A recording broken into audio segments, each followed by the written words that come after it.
We're on our way to San Francisco, and I just met you 3 days ago. Okay. Yep. All right. So,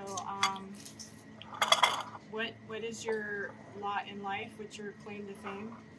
Well, I don't know how much of a fame it is, but I'm a professional musician all my life. So, yeah, from age 16 through 72, I'm 72 years old now. So, I've been a professional musician all those years.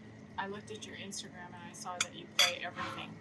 You know, the valve trombone is just a big trumpet. So if it looks like it's a separate instrument, it's not. You know, because yes, the slide trombone would be a different instrument, but bass is my main instrument, the bass guitar. Mm-hmm. Those other instruments were great hobbies, you know, and still are. Like, I played the flute since 1970 when I went to my first Jethro Tull concert. And I took a beginning flute class at Long Beach City College and just kind of went from there. And I just, you know, still play that for fun. I mean, it's a wonderful instrument. What was the story that you told me that when you were in grade school? Well, in the third grade, they had those little things called song flutes, which were like a little black recorder. And that was the first time I ever had any experience with, you know, an actual instrument. And did you know you wanted to be a musician then? Honest to God, at that age, I thought it was cool. I always thought musicians were cool because my parents always watched the Lawrence Welk show. Mm-hmm. And if you remember that show at all, it had, you know, big band and stuff. And you could see all the instruments, the trumpets, the trombones. So I thought musicians were almost like magicians. I used to look at them and go, how in the hell?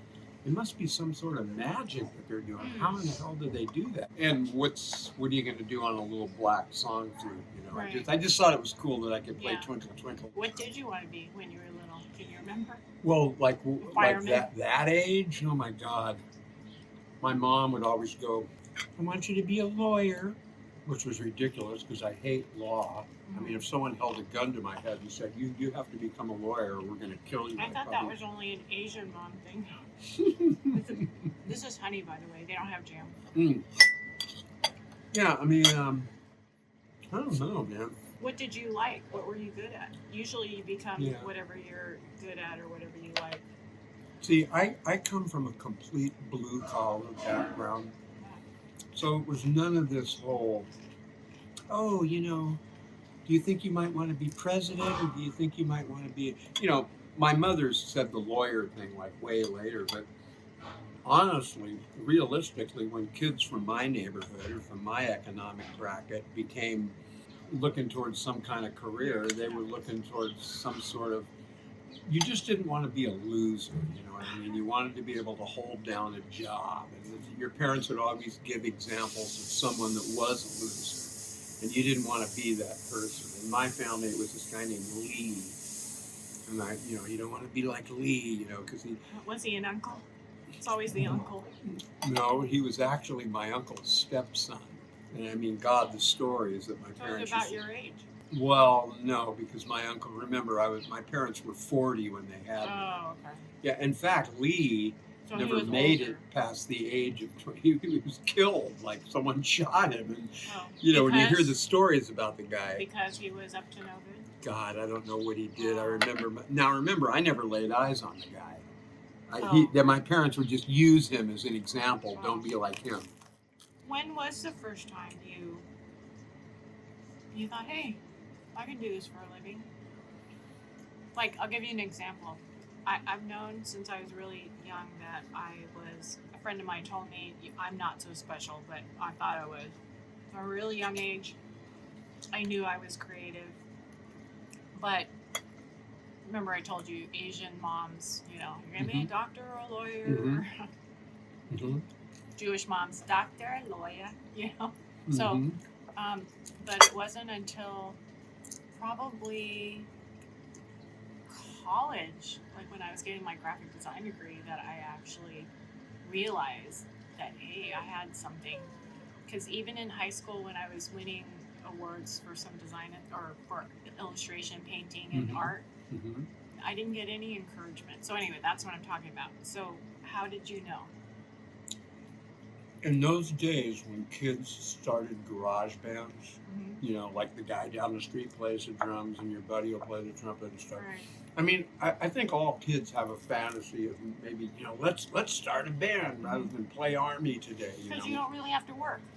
Well, yeah, until you end up doing it, and then you realize that, you know, my back is out to this day from lifting equipment. But in those days, I'm going to say those days being like 1969, you know, 70 and stuff, when you started like a garage band, you were instantly working within a year. Because the other band I was in, it was an all-Filipino band except for Vince Ferragamo, who ended up being the quarterback for the Rams. Oh, right. We had a steady gig at the Navy base, 5 nights a week, the Officers Club.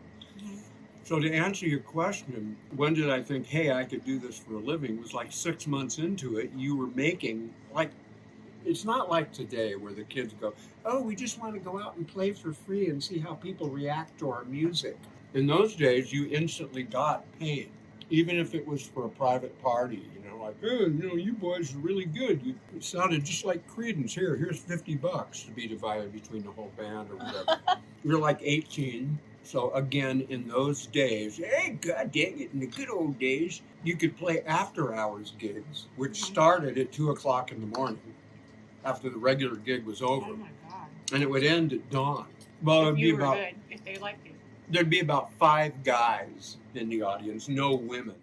So then, you know, once you're 21 and you can play out at nightclubs, you've already been doing this for 18, 19, 21, you know, for about 4 years. Right. So your band is really tight.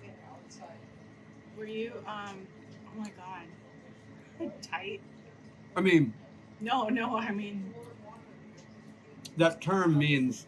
I mean, it's so weird because you have words that people use in any given generation. Good means bad, bad means good. Tight just means that you can play Evil Ways or Proud Mary and not sound like you're 14. So you had this group that you kind of put together? Yeah, it was... Did you put it together? Me and the guitar player that lived in, you know, in our neighborhood of kids put this band together. At first it was just the 2 of us. And then we met kids from East Long Beach that also want, in those days, and I have to keep saying that because it doesn't happen like that anymore, everyone wanted to start a band, and there were kids that played an instrument. You knew that, you know, there's a bass player that lived in Belmont Shore, and they had these high school dances that you know about if you were a song girl or whatever. Maybe you went to some of these dances after the football game. Sometimes it's called a canteen. Sometimes it's called whatever, but at Friday night after the football game in Long Beach, in different parks, each high school had its own little nightclub. And kids would go and dance. You know, once we hooked up with other kids, and I'm still going to say kids because at this point we're 16, 17, 18, Right. 19 years old, you had bands, like we were called Steeplejack. Well, first we were called the Auditory Sensation, and then we went through a couple of other names. Too many syllables. Huh? Too many syllables. You know what? As goofy as that band was, I love that name to this day. I mean, it's actually a pretty cool name. Yeah. But Steeplejack, and of course we spelled it with a Q to be different, you know, and J-A-Q. That band ended up opening for Johnny Winter, Wow. you know, and because the Fox West Coast Theater down in Long Beach on Ocean Boulevard, they had concerts. I'll look it up. Yeah, you don't know who Johnny Winter is? He's like a blues guy. Okay. But he was like a rock star.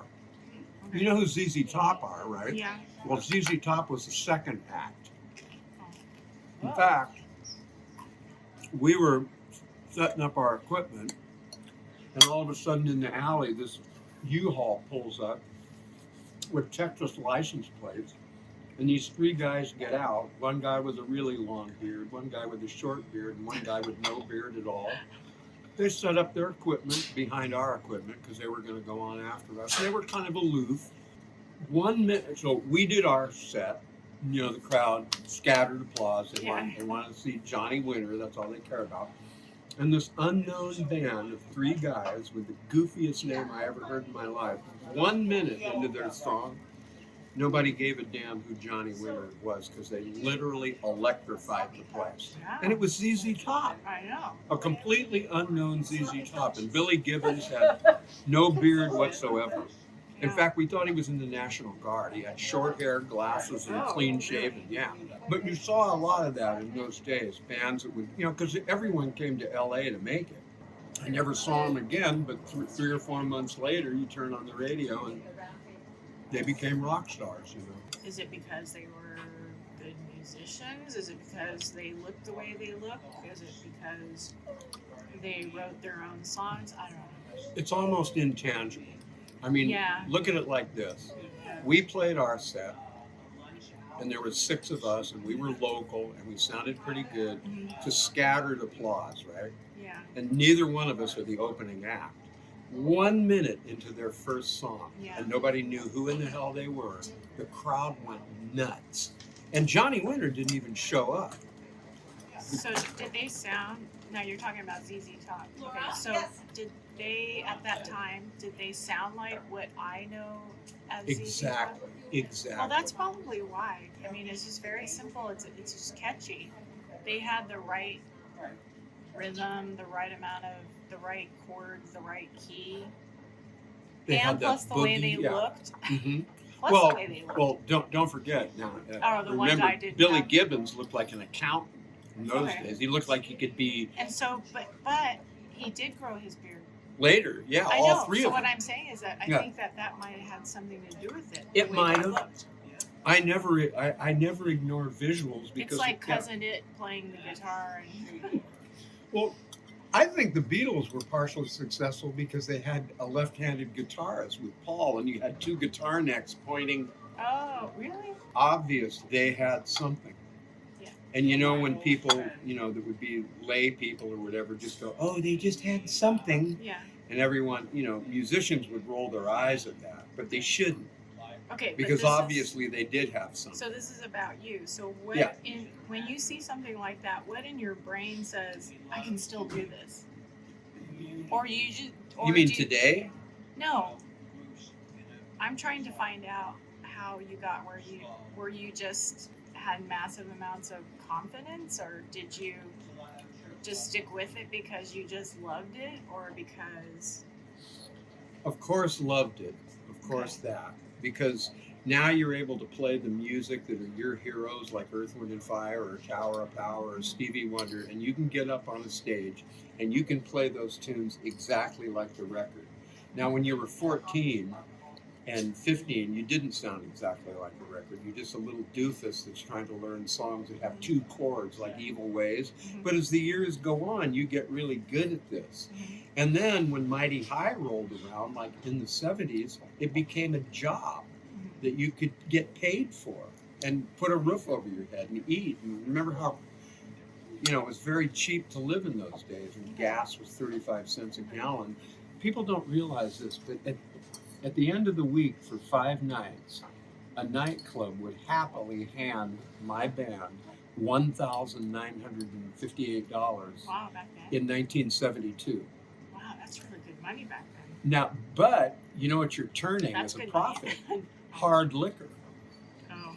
It's not like today's, you know, coffee house where the kid goes in and plays his silly, stupid, horrible originals for free, and people, you know, the place turns coffee. This is like cocktails. This is a packed dance floor. This is, they paid $5 or $10 to get into the place. There were all these clubs. Before DJs and karaoke, all there was live music. It's hard for people, even my age, that lived through it, to get that through their head. You know, so there was no competition. So at the time, you felt like, hey, I could make a living. Because you instantly were making a living. So did you stop schooling Did they stop going to school, or do they just give up on? Because most of the time, with or without parents, I know Mhm. you didn't have a lot of guidance, but usually the parent says, "Okay, Johnny, go ahead and play your guitar and be in your band, as long as you get B's, or as long as you sign up for City College, as long as you get a degree of some kind." But I mean, I don't know, but I'm thinking 99% of the time, right? Yes, yeah. So did you just put all your energy into doing music, or? Here's the way it was in my household, and here's the way it was with that particular band. If you were in a rock band and you didn't have a horn section and you played like James Gang or Led Zeppelin or stuff like that, your band didn't come out of college, because in those days they didn't teach you. If you majored in music, you certainly weren't going to learn Led Zeppelin and Creedence and Grand No, I Funk. understand that. But Mighty High had a horn section, and we played funk and R&B. Right. So to answer your question, it was a little bit of that, because that's where I met those horn players to So form they a were seven-piece still band. in school. We were all in school. Oh, We you were at all Long were. Beach City College. But remember, Steeplejack turned into Mighty High. So Steeplejack, that opened for ZZ Top, didn't come out of college, because we were a rock band, I got it. right? And your parents, see, with my parents, they just figured, okay, he wants to play all this Three Dog Night stuff, but he can also pick up a trumpet, and he can play Stardust, and he can play the old standards that we loved. So he must be some sort of a musician. So we'll just let him do it, and he can, make a living doing it and move Right. out and pay his rent. That's pretty much the way it was. This coffee is really good, by the way. Mhm. The espresso is really good. For me, at some point, life just happens. After I got back from Europe, I moved to LA. I thought I was going to be this famous animator. Of course, I keep going back to I am always going to use this card because it's true. Little Asian woman. You just don't do stuff like that. You don't go to LA and become a Disney animator. Mm-hmm. They're all like white and male, and Mm-hmm. Mm-hmm. So life just kind of happens, and then you're no longer going to be a fine artist. You're no longer going to be a musician. You're no longer going to be in a band. But somehow, a few trickle through. Some become famous, and some don't. But they just keep going through. So, was there a time in your life, in your, let's say, usually it kind of happens between mid-20s and late 20s. What happened where you just kept going? Did you get like a little bit of fame? Or? Bands that were good cover bands in those days, like the top cover bands around, were, I'm going to say, quote, famous, unquote. Look at Bobby Caldwell. The famous guy, What You Won't Do for Love. He was just in a band like I was. In fact, our band got more work than his did. You have to remember, we sounded exactly like the record. So people that couldn't afford to go see Earth, Wind & Fire that week would go see Mighty High. That way they only had to pay $10 rather than $35. So it really was like a grounded, good way to make a living. It's not like now where there's 9 billion people on the face of the earth, right, and a few of them can sing. And it's not like you said, because now they just go on YouTube. People in those days appreciated talent, and they liked to go out and see a band. And then stuff would just slow down. I mean, first of all, disco ended, right? Which we rode the crest of that whole disco thing, even though we were before disco. Yeah. And then the clubs went down to like 4 nights a week rather than 5, and no dance floor. People would be sitting there sipping on a little cocktail with their pinkies extended while they were talking about this and that and the other, whereas the previous years, there'd be a dance floor with 50 people on it. And giant clubs. You had clubs that were like 3 stories with 3 different bands. That era is gone. Yeah, it's gone. And it's still... And everybody then was trying to become intellectual. Yeah. Cerebral. And that's when DJs started coming in. And it's also when keyboard, bass, synthesizer, so now you can bass. no longer duplicate the sound that's when it started growing, right? Clubs didn't think, oh boy, we want 7 guys up there in uniforms doing choreography. It's like, okay, cut to the chase. Let's get down to 3 of you, because the keyboard player can play bass now with his left hand. And if you guys don't like the gig, then we'll get 1 guy up here to spin a record. Well, and also it's cheaper. Yeah, but you know what? Some of those DJs make as much money as the band, so that's the thing that pisses off a lot of musicians. Really? Yeah. That doesn't make, because for me, I would rather, if I'm going out and I'm doing the whole going out thing, I don't want to go. I mean, unless I want to come clubbing and I just want to go to a place and jump up and down and you can sweat in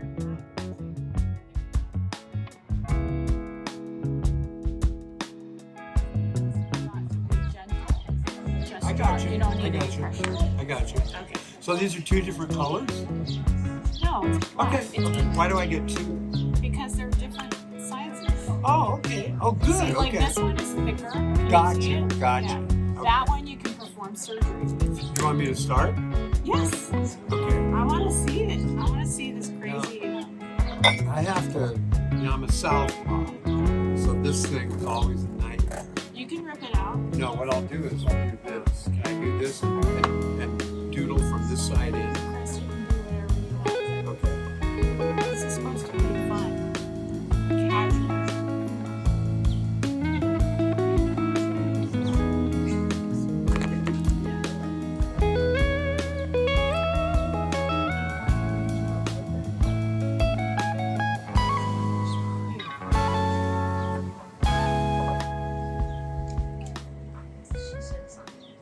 I love it. So many times I've drawn with people and they're so timid. I'm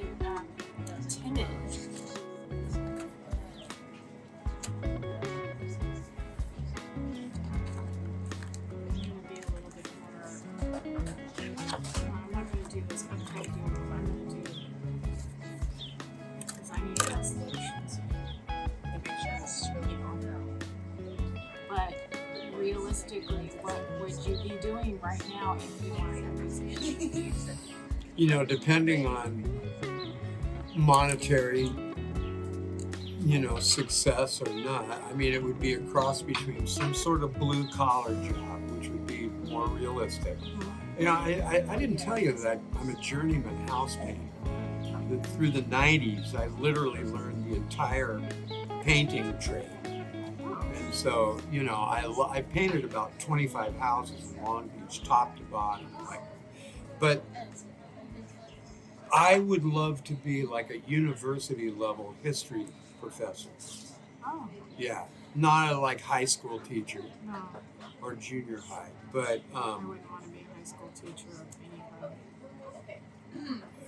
kind. something like that. Mm-hmm. I thought about a band director. Oh. Of not high school. Well, So you wouldn't mind being a high school teacher if it was band? Yeah, all right. probably. And would you do you like her shorts?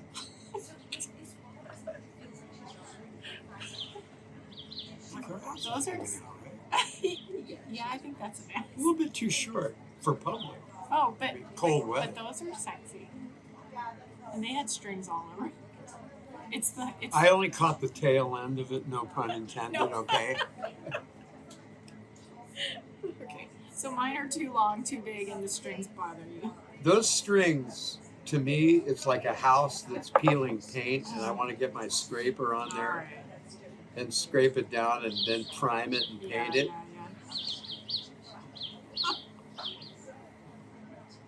I'll get used to it.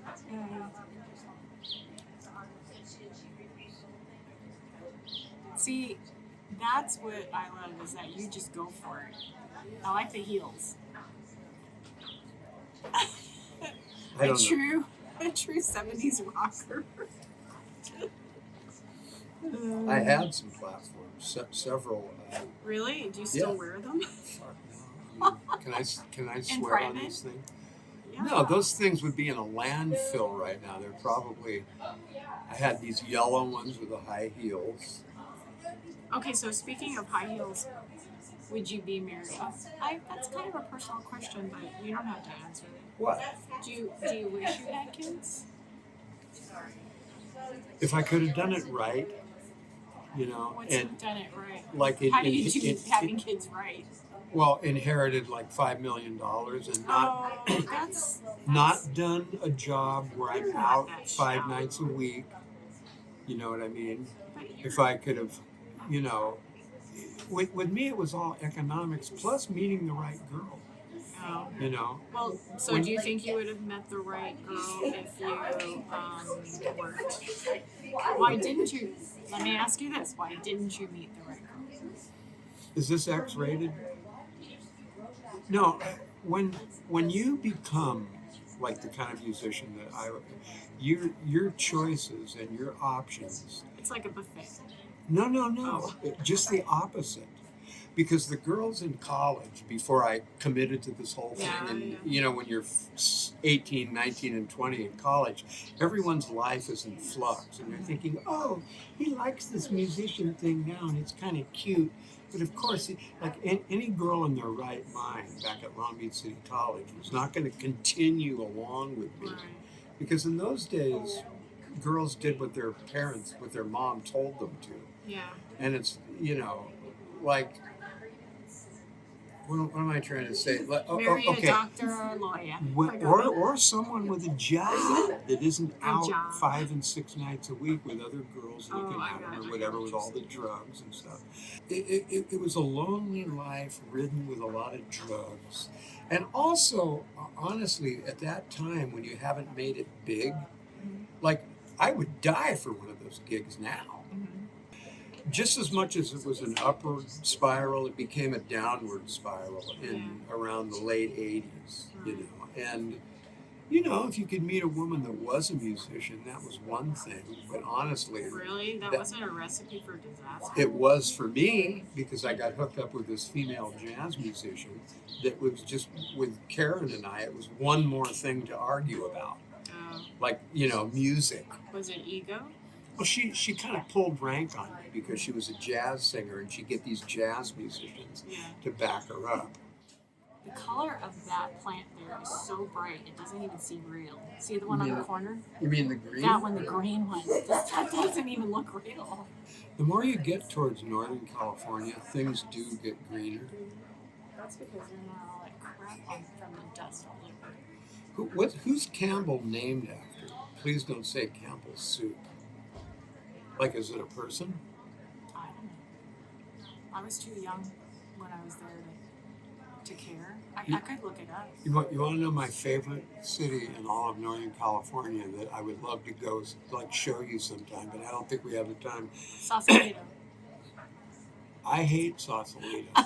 It's just, I mean, I don't go know there. anything about Sausalito. Okay, where? It's called Crockett. Crockett. And it's up. Is it named after? It might be. No, it's not named after Davy Crockett. I don't know who it's named That's after. the only Crockett. I don't even know anything about Davy. It's up in the Carquinez Straits where I the don't water, know the Carquinez. North Bay, where the water's almost brackish and Okay. fresh. Yeah. But you know what it has there? And this is the most fun thing in the world. You're going to laugh. But the C&H sugar factory is there. Really? And it has these two giants, like C's Yeah. and H's, Yeah. in front of all the mechanisms that refine the sugar. Yeah. It is so much fun because it's made up of thousands of little light bulbs. And it's so much fun to watch the light bulbs go up to the top and spell C&H, and then when they get to the top, they go down again. Yeah. You think it's like watching paint dry, but it's like one of my most favorite I things love in the watching world to paint do. dry. That's my thing. Okay. So I wanna push you. Okay. Okay. So draw something. Now that you've drawn what you've been drawing since you said you were 8 or whatever, I want you to draw something completely unusual and off. So I'll give you an example. When I'm looking at it upside down, what I see is that this is a lake or waves, and that something's sticking out. I'd make those into flowers. I mean, this is just me. I just fill it up, like let loose. This particular page? Even though you have been doing this forever, it's too comfortable for you. So I want you to you saw my work, right? Out there. It's like I did take drugs, okay? You need to, I have a spatula on one side and bacon on the other side. I'm just doing circles because I'm trying to concentrate on my questions. So you want me to just go crazy and don't be inhibited? Okay. Yes. I don't know if I have the ability to do that, but I'll try. Well, I'm teaching you. So don't think, and make something out of it that you would not normally do. Make those shoes into fish or something with 4 eyes. Do you see what I'm saying? Do something. I'll try. Yeah. I'll try. Put swirlies all over it. Do flowers. Boys don't do flowers. I don't understand why. Flowers are such a cool doodle thing. I tried to draw an octopus. It looked like a flower. Okay.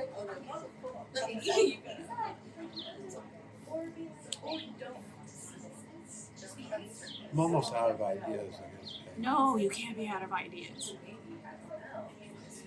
Okay, I did a class I did many doodle classes, right? So one of my classes called filling spaces. So what you can do is, can I draw on your thing? Mm-hmm. Okay, here. No, don't move it, don't move it. Yeah. You don't mind? No. Okay. So what I do is I do stuff like this. And then I'll do maybe like, we can close this one. Okay, so in here, maybe we'll close this one. Because your mind it's really hard for you when you have all this space, right? So if you what do you call it? If you block it off. Okay, so what I do now, after you've done that, and you can go in here and go, okay, in here, all I'm going to do is, like, I like this shape. All I'm going to do is this, all the way across. I can do those till the cows come home. Okay, well, so do that in here. Okay. And then when you get to the next one, do circles. And when you go to the next one, do dots. Do you see?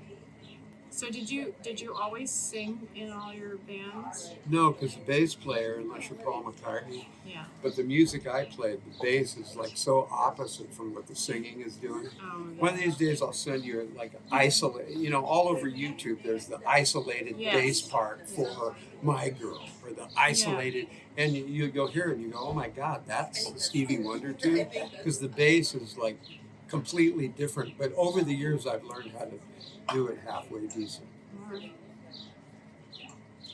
But there'd always be like some lead singer in the band that was just like off the charts, amazing to where you didn't even want to try to sing. So later in life, I learned, kind of, oh, okay, I can do this. And I found out that my forte was old jazz standards. So I did a whole CD. Singing? Yeah, I gave it to you. It's called Street of Dreams. Okay. Well, now that I know I have a CD player.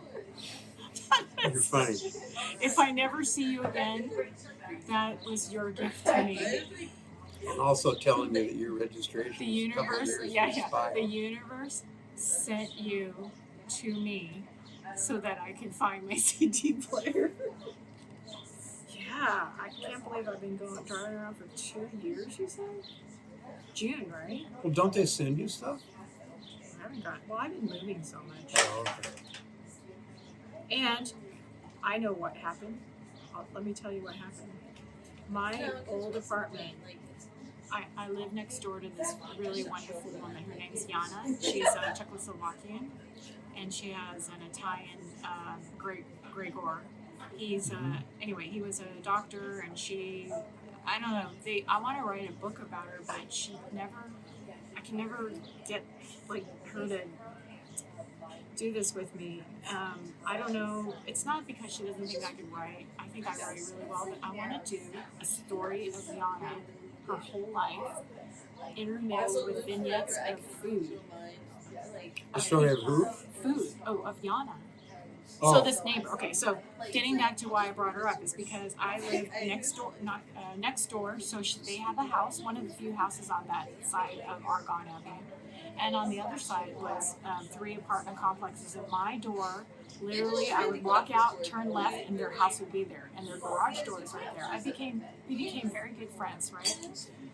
So, oh shit, now I forgot why. What were we talking about? Food channel? No. Why? Oh. God dang it, I didn't want to do that. I can last about 10 more minutes and then I'm going to have to rest my hand. Yeah, I'm getting writer's you know cramp. what? Yeah, you shouldn't. You're not doing it right. You're not doing it right. Don't try to be so exact. Lefties don't have very good, Right. because Okay, we're try with always your battling right. this Try thing. with your right. I'll do it with you. Switch. I did. Yeah. Okay. Oh my God. Oh my God. That's so Valley. I can write my name with that hand. Okay. So just doodle with your other hand. Give it the other one a break. Watch. I'll write my name with my right hand. I believe you. Oh, that's like crap. Oh, that's not cool. You know what? It's not. You know, my cursive in Russian was like perfect at one time Yeah. because I learned it as an adult. Oh. Should I write some? Should I put some Russian writing here? No. Yeah. Yes. I can write Doodle Miyuki. anything. That's Miyuki. fine. Ready? That's fine. I'm gonna put it above his head. Okay. Oh, ballet theater's thing. That's joy. You grew up with Miyuki Alberto Lenhart. Give me a break. It's confusing. It is. That's why I am the way I am. If you use your hand, your other non-dominant hand, Yeah. it actually helps a whole bunch of neurological, it's like rebooting. It's really good for you. And that's why I do it every once in a while. People are like, well, why would you want to do that? Well, because it helps. Plus, okay, we're going back to that God gave you. You know, whenever I say that, it's all in quotes, right? Because I don't believe it or not. God gave you 2 hands, 2 arms.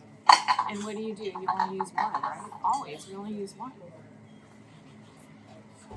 Except for when you're wiping your ass. You use the right one, your dominant one, because it's really important to be right. No, listen. Because I'm a lefty, Yeah. do you get that we're almost all of us are ambidextrous because we have to live in a right-handed world? No, I got that. So I mean, I know it's TMI, but I use my right hand. I'm just going to tell you, just so you know. I think that probably, well, because I'm ambidextrous, I'm thinking at one time in my life I probably was left-handed. Because every once in a while it just feels comfortable to do it with my left hand. I don't know why. Right? Yeah. And then sometimes when I'm painting and you know the brush strokes and you don't want to get the palm of your hand in the blood. Why did I think blood? In the paint. Then I put it in my left hand because instead of, you can't turn a canvas that's 60 by 40 because your hand is over here. So you just put the brush in this hand and it's like, oh, that makes sense. Yeah. That's all right. Well, anytime that's why I like to scribble too, because you can fill spaces and not have to worry about how good it looks. See, I would like to do this with acrylic, like colorful paint, if I had my own easel set up or something. Yeah. And I've actually done it before. Because, let's see, Linda actually got her bachelor's degree in art from Cal State Long Beach. 15-year Linda. I was with for 15 years. I'm not like obsessed. I'm going to draw a second guy with the little platforms. Yeah. He's going to have one leg, though. Oh, Not good, because you're I wanted using- him to, but you're my... using- Nice. I know, I'm going back to my right because this is blocking it. People like to watch you draw. I'm almost reaching my limit though. Really? Okay, that's fine. We're almost done. Plus, I mean, I can do this. I can eat breakfast, drink coffee, and do that all day. So if I was rich, I do that anyways, and I'm not rich. So. I pretty well told you almost my whole life story. Really? Well, I mean, I think I told you more the first night I met you. Just about, you know, alcohol. But you can imagine.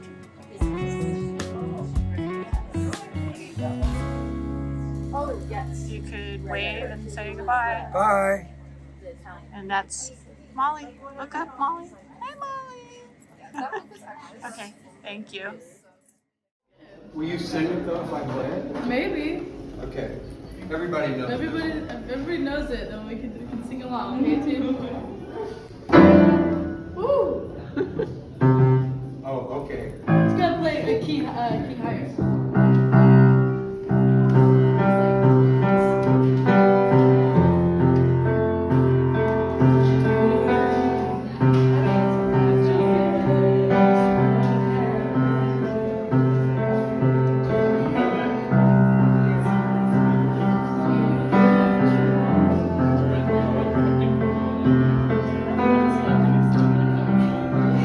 You gotta sing it because I don't know. I don't know the lyrics. Imagine all the people. Uh-oh, did you forget? Something's wrong with the piano, I hate to say it.